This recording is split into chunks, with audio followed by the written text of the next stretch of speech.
And now, while many restaurants are opening up, some bars and breweries are being told to wait. Our Joe Bruno is asking why, and he's joining us live. Joe, people you spoke to today say they don't understand why they're being treated differently. Well, Erica, around this time tomorrow night, you might be able to enjoy a beer at a restaurant like this one, all because they have food service. But you won't be able to enjoy a beer in a number of breweries like Dream Chasers, all because they lack a kitchen.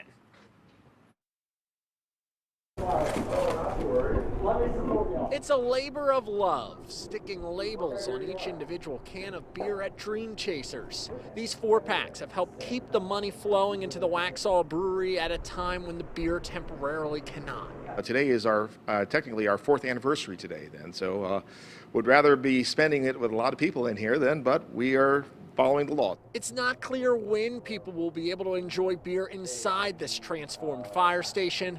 Having just 50% capacity, though, would go a long way. Starting in April would have been just our busy season all the way through summer, and we've watched our sales just drop off significantly. And unfortunately for our cans, they've been really keeping us alive.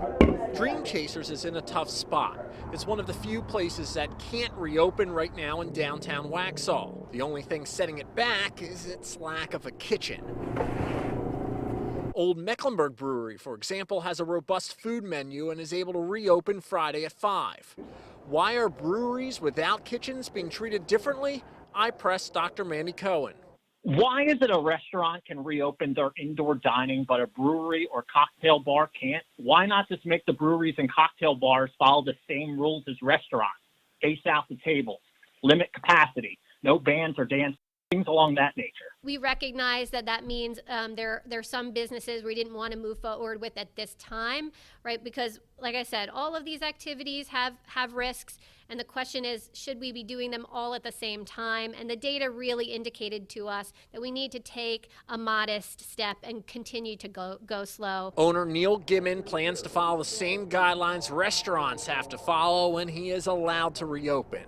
The only question now is, when will that be? Just to be able to have a place to talk. These tap rooms are the last bastion of conversation. Well, Joe, we know that some of those businesses are now fighting the governor's decision on this. Yeah, the Brewers Guild is trying to make the case to the state right now that breweries without kitchens should be able to reopen Friday at 5. Those talks are still underway, and as of now, nothing has changed. Erica. Joe, thank you. Those bars and breweries are not the only businesses having to wait. Gyms were actually part of the state's original plan for Phase 2, but they were removed on the modified plan as well.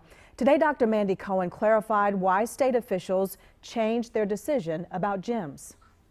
As you work out, you obviously breathe more heavily and more intensely. And this is a viral respiratory pathogen, right? So it is something that is expelled through your droplets of your mouth and your nose, which obviously come out with more force and can be in more distance when you are working out. Aside from bars and gyms, movie theaters, bowling alleys, and playgrounds also instructed to remain closed until Phase 3. Now, that could last into late June unless Governor Roy Cooper amends the decision before then.